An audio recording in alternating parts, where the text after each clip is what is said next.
Assalamu alaikum students. This video is about oxidation of unsaturated fatty acids. Saturated fatty acids के लिए हम video पढ़ चुके हैं कि उनमें बीटा ऑक्सीडेशन कैसे होती है। अब अगर फैटी एसिड के चेन के अलॉन्ग कोई अनसेचुरेशन आ जाए तो तब उनकी बीटा ऑक्सीडेशन कैसे होगी। So fatty acids have two types, saturated fatty acids जिनका हम बीटा ऑक्सीडेशन पढ़ चुके हैं। अनसेचुरेटेड फैटी एसिड्स वो फैटी एसिड्स हैं जिनमें एटलीस्ट वन डबल बॉन्ड या ट्रिपल बॉन्ड मौजूद हो। अब उनके बाकी जो बीटा ऑक्सीडेशन है वो तो सेम ही होगी जिस तरह सेचुरेटेड फैटी एसिड्स की होती है, सिर्फ दो फर्दर इंजाइम्स हैं, मज़ीद इंजाइम्स हैं जो कि बीटा ऑक्सीडेशन के प्रोसेस में इन्वॉल्व होंगे। अब ये जो अनसेचुरेटेड फैटी एसिड्स हैं इनकी भी फिर मज़ीद टू टाइप्स आती हैं। एक मोनो अनसेचुरेटेड जिसमें सिर्फ एक ही डबल बॉन्ड हो, mono means one, and poly unsaturated, poly means many. तो जिनमें एक से ज़्यादा डबल बॉन्ड है तो उनको हम कहते हैं कि ये पोली अनसेचुरेटेड है। यहाँ पे इस वीडियो में हम डिस्कस करेंगे मोनो अनसेचुरेटेड फैटी एसिड्स को। अच्छा देखें, मोनो अनसेचुरेटेड जो फैटी एसिड्स हैं इसमें मॉडिफाइड ऑक्सीडेटिव पाथवे होता है। This occurs through a modified beta oxidation pathway and two additional enzymes are used here. One is isomerase and the other one is reductase. बाकी mechanism same ही होगा। जहाँ पे double bond आएगा तो उस double bond को एक सूटेबल पोजीशन पे शिफ्ट करने के लिए ये दो एंजाइम्स आएंगे, उनको सूटेबल पोजीशन पे शिफ्ट कर देंगे और जैसे ही वो शिफ्ट होंगे तो फिर बाकी बीटा ऑक्सीडेशन जो सेचुरेटेड फैटी एसिड्स के लिए ही सेचुरेटेड फैटी एसिड्स के लिए है वही प्रोसेस फिर दोबारा से रिपीट होगा। Okay, so here the overall reaction of oxidation of fatty acids which have a single double bond. Oleic acid की एग्जांपल यहाँ पे दी हुई है which has 16 carbon in its chain. अब इसमें 7th कार्बन तक आप देख रहे हैं कि कोई डबल ट्रिपल बॉन्ड मौजूद नहीं है, अनसेचुरेशन नहीं है। तो यहाँ तक प्रोसेस जो है वो बिल्कुल सेम ही होगा जो सेचुरेटेड फैटी एसिड्स के लिए होता है वही होगा। ठीक है, जब ये 6th पोजीशन तक इससे कार्बन रिमूव हो जाएंगे एसिटाइल को ए के फॉर्म में, 3 साइकिल्स होंगे। ठीक है, 3 साइकिल्स बीटा ऑक्सीडेशन पे होंगे। एज अ रिजल्ट 1 साइकिल से ये दो चले गए, फिर 2nd साइकिल और उसके बाद 3rd साइकिल से 5th और 6th कार्बन एसिटाइल को ए के फॉर्म में रिलीज हो गए। अब ये जो 7th कार्बन है इसके साथ को ए अटैच होगा और इसको हम नाम देंगे carbon number 1 because now this is the first carbon, 2, 3 और 4। अब यहाँ पे आप देख रहे हैं कि जो कार्बन नंबर 3 और 4 है उसमें एक डबल बॉन्ड आ गया है।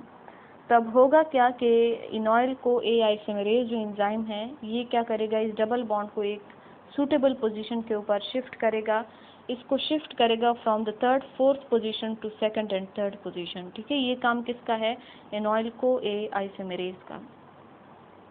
अच्छा, जब इसने शिफ्ट कर दिया, इसके आइसोमर में शिफ्ट कर दिया, एक तो इसने देखें यहाँ पे डेल्टा क्यूब है। डेल्टा क्यूब का क्या मतलब है कि double bond is at position number 3, ये कन्वर्ट हो गया है डेल्टा स्क्वायर में, which means that now double bond is at position number 2। Similarly its configuration is also changed. यहाँ पे इसकी कॉन्फ़िगरेशन थी सिस और यहाँ पे इसकी कॉन्फ़िगरेशन होगी ट्रांस।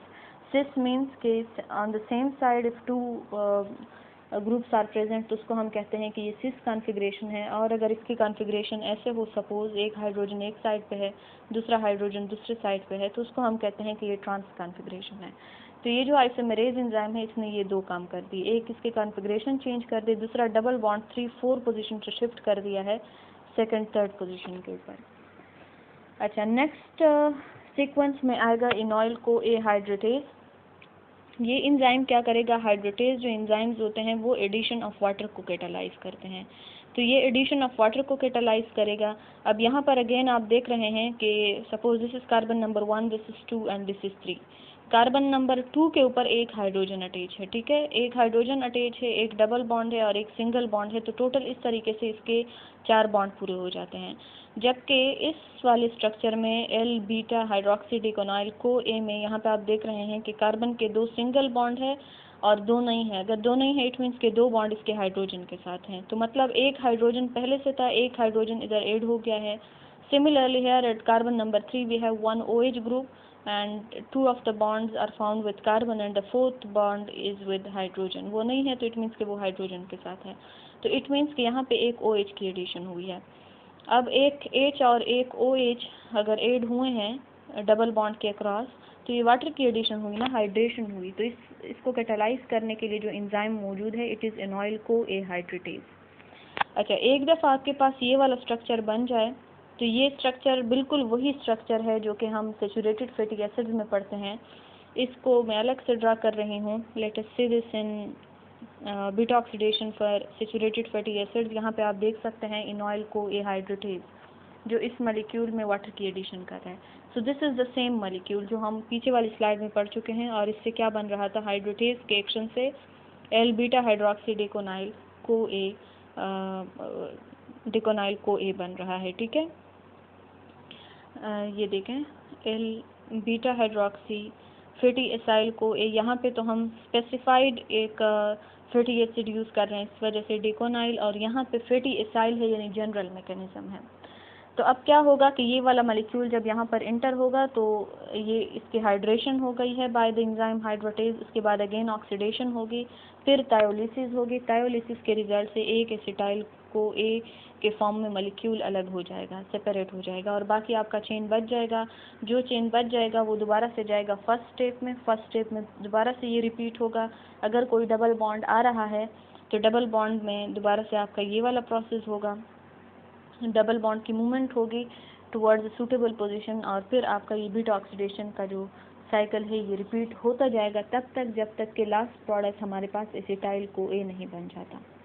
ठीक है, तो ये था आपका अनसैचुरेटेड फैटी एसिड के लिए बीटा ऑक्सीडेशन जिसमें सिर्फ एक पाथ की मॉडिफिकेशन हुई है।